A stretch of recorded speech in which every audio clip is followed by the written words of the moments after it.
তো দেখো আমি এটা মানে ভুলে গিয়েছিলাম, যার জন্য যখন আমি এগুলো লাগিয়েছি তখন তোমাদের দেখাতে পারিনি। তো দেখো এরপরে কালার হয়ে গেলে তোমাদের তারপরে আমি দেখাবো জিনিসটা।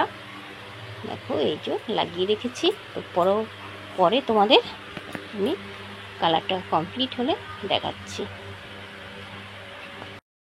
দেখো আমি এই যে কালার করেছি, ধোয়ার পরে চুলটা শুকিয়েছি, শুকানোর পরে রেজাল্ট দেখো চুলের।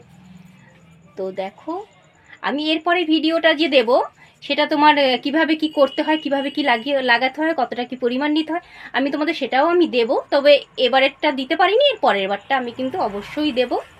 তো দেখো দেখো প্লিজ কমেন্ট করে বলবে কীরকম হয়েছে না হয়েছে কালারটা।